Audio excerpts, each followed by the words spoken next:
face of a child? Well, there's two reasons. One is perhaps to silence them.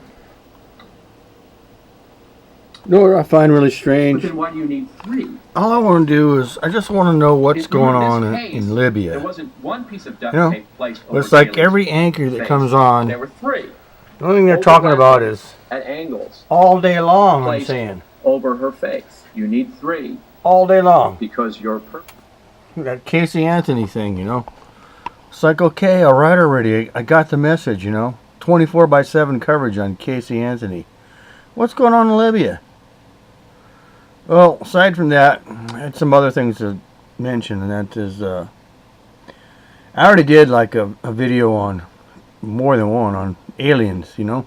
Because I kind of struggled to figure out what that's all about. Because I have to, it has to relate to things in the Bible, to me, you know. Because I pretty much read the Bible, or have contemplated it for like 30 years. So I had to make another one because there's some validation coming in, a lot of it that I didn't have before, you know. So I mean, you could take a look out here. If I look down here for aliens, are they human? That's kind of like what I was wondering, you know. And as you can see from this, I got a few opinions on aliens. I've made, you know, a few videos on it. One of them finally came around. You know, like, here's some about the alien being Antichrist, and here's one of a CIA guy talking about aliens that he discovered, and I think this might be the same guy, different video, I'm not sure. And some other people that got photographs and things, and they try to tie it into conspiracy theories, or maybe they're not theories. I don't know. Maybe it's reality, but this thing here, I gotta try to fix it a little somehow.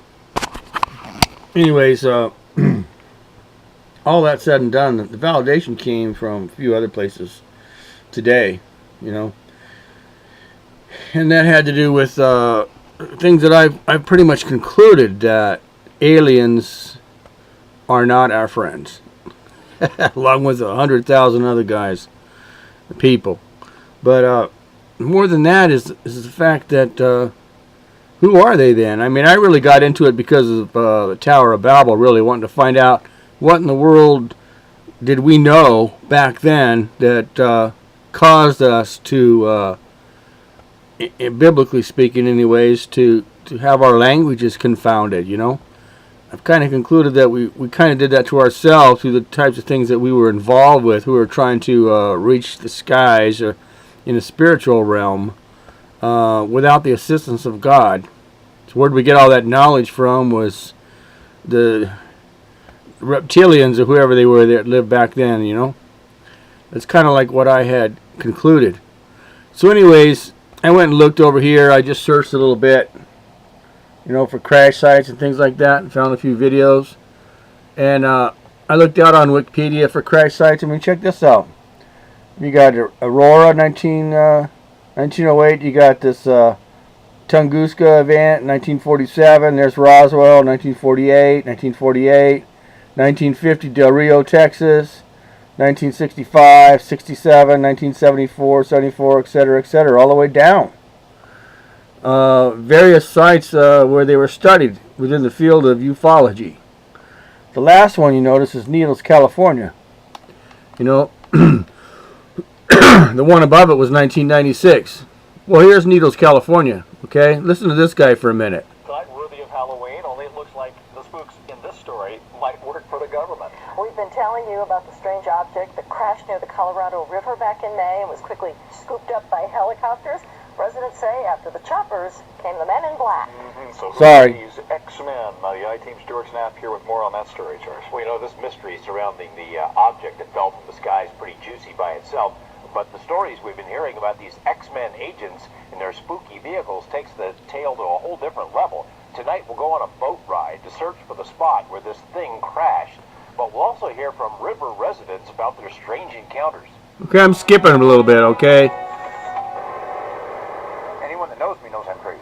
A lot of people have been searching for Bob on the river, his occasional home with the Topak Marine marina is easy to miss, tucked away as it is off the road and under a bridge.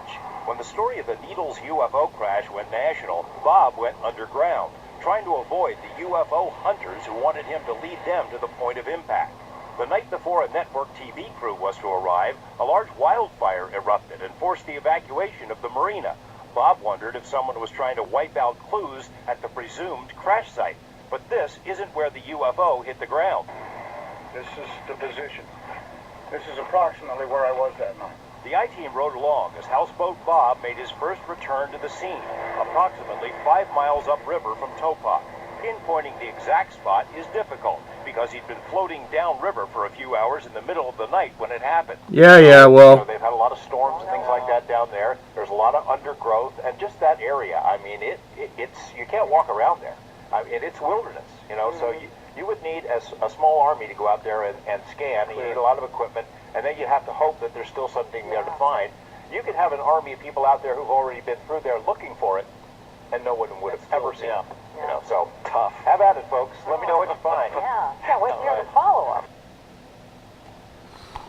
Yeah, well, they didn't find it because these guys came down in a helicopter like 20 minutes later and scooped it up and took it off. And then they the following week are going to come back and interview these X-Men guys or whatever. This was on the news about that Needles thing. So I went along, after searching these things, or not searching them all, but basically reviewing them all. I decided to just check out the Roswell event for a minute, and found this guy. You may have heard of him before. I'm not sure, but he claims to be like the first guy who ever. He saw the crash before the military did. Basically, this is daughter, and then he talks. On the 4th of July weekend in 1947, Jim Ragsdale made plans to meet a girlfriend in the Lincoln National Forest campground near Boy Scout Mountain. He left Carlsbad, where he worked, came through Roswell, and drove up Pine Lodge Road. At mile marker 53, he turned south for 4 or 5 miles, drove past the water pipe, and found an isolated area where he and the woman could have complete privacy. Now, we'll always pick that spot down because nobody never knows us. See, you couldn't walk around with that damn water pipe. See, this hair looks worse than mine. We slept about the pickup. We sleep nude up there. In fact, we lay on our nude and I saw this drinking beer and laughing, talking, cutting up. My father said that night, the 4th of July, 1947, he and his girlfriend were in the back of his pickup when about midnight they saw a flash that was very intense. Then they heard a noise that sounded like a large clap of thunder. Shortly after that, they saw this bright light coming towards them from the north. A few moments later, they saw an object trailing flames. They were afraid that whatever it was going to crash right on top of them. According to my dad, the craft clipped the pine trees right off, hit the ground, and wedged between 2 big rocks. And word was coming out of an opening there. You got to hear this guy's description, man. I reckon they didn't have kind of like a camera or something like a little TV camera. Yeah, they had something like that. And then maybe they drove it by looking at the But the way the stuff was built, when it was smelters, it wasn't smelters where we smelter stuff. hell, they gotta be people smarter than we are. Well, hell yeah. And something else is bothering me. What the hell did they eat? Because there was no food in that damn spaceship. We went to seriously, we just bumped it up, and there was no food in there at all. They have little round wheels, a whole bunch of them, going this way, that way, have four sitting in each corner of them things, and that's the gravity thing. It picked up gravity and the gravity fit. But I can't figure how the hell they got them off the ground. Their bodies felt funny. It felt cold.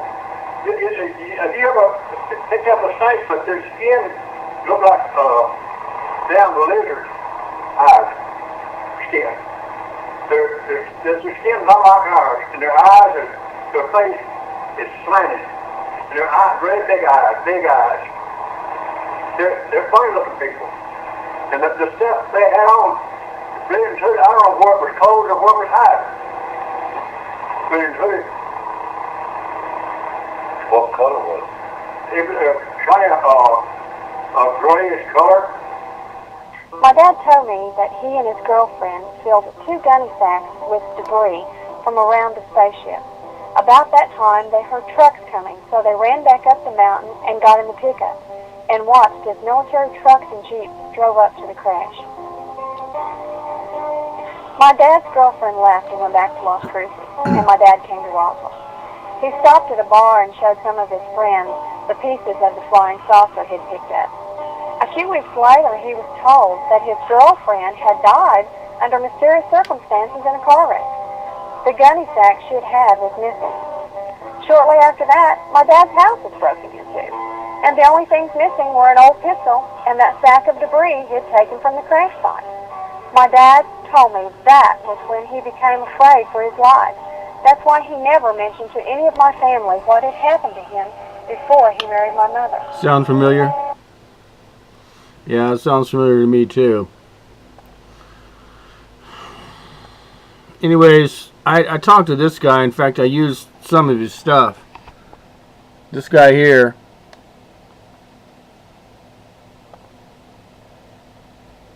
He apparently was abducted, okay? And he has kind of similar descriptions of what he talks about. He talks about the fact they don't eat, just like that old man said on that tape. He talks about that. He talks about what color they are, how they get their nutrition. And he kind of believes that I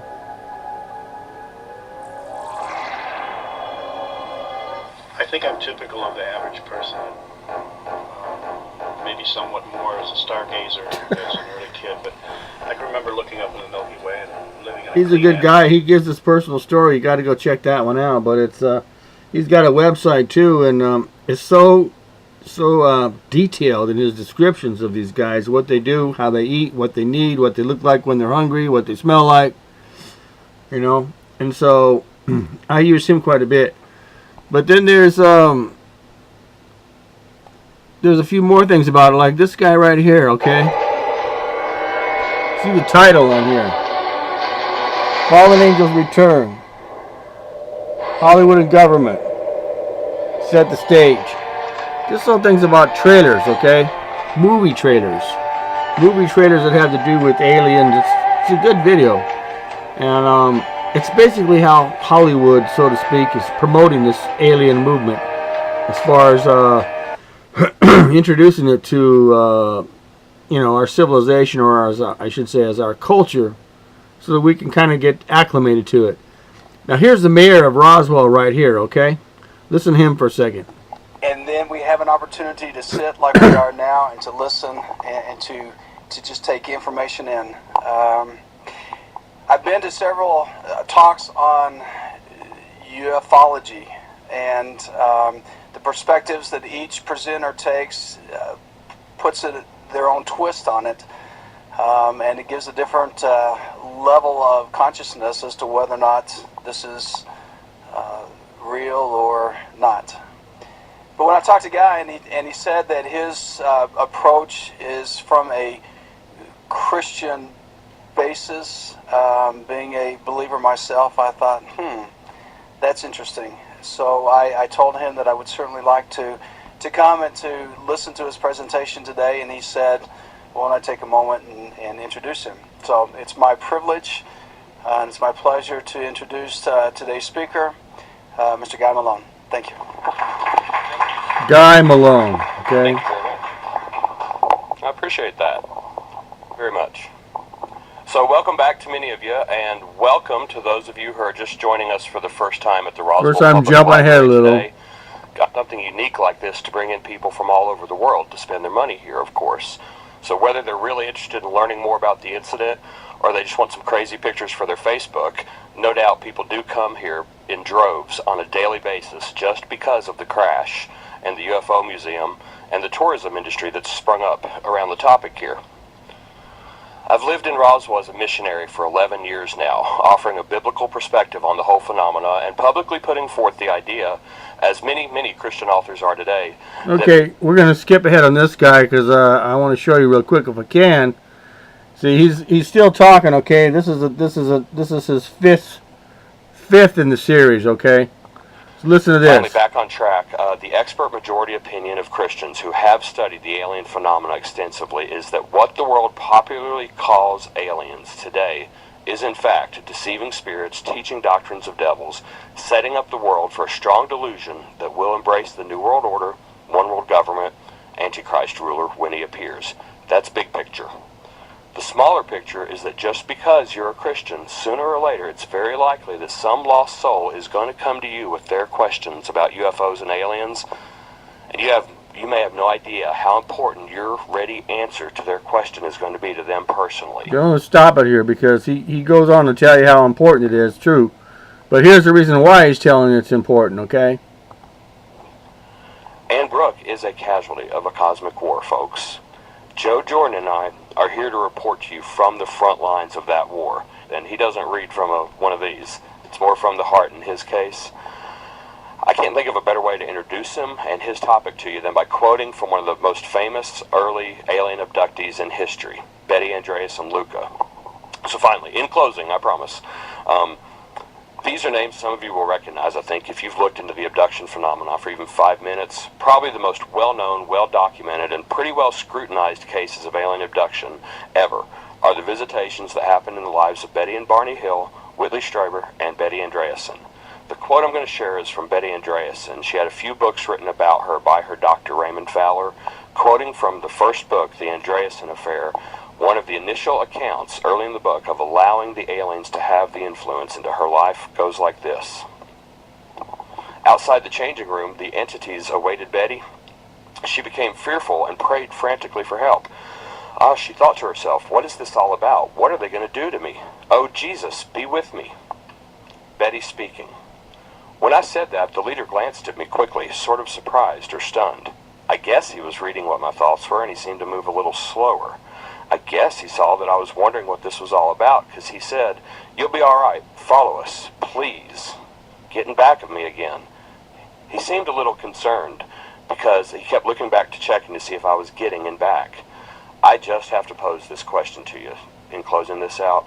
If what people are dealing with in these encounters are authentic extraterrestrial life forms with such superior technology, why would her almost absent-minded expression of the name of Jesus cause the entities to be, quote, surprised or stunned? Why would they suddenly move a little slower? The most common accounts of alien abduction involve people who, by all accounts, are taken against their will. They can't move. They can't even scream most of the time. They can't get away no matter how hard they try, right? Why would such superior, allegedly superior entities in the transcribed accounts of one of the most famous abductees in history, as soon as she said Jesus, why would they now have to plead with her and say, please, follow us? Yeah, really, think about it. Please, stick around for my friend Joe Jordan. Think about it. The reason why is because they're demons, and they're afraid of them. So I got one question, and now I still have some more research to do. If all these people are abducted and they're afraid of Christianity, and their whole purpose is to like mess up our concept of God and what's right and what's wrong and what's coming with the end of this age and who the aliens are and all that. Okay, I go along with that, but what are they telling Muslims? You know, if that's true, I need to find some Muslims who have been abducted, or Muslims who have documented stories like this guy had, 300 of them. And based on all those, the conclusion he came up with is that they're demons. I don't disagree. Like I told you, there's some validation going on here with me. But they're not just going to go after the Christians, are they? I got to figure that one out. If you got any answers, let me know.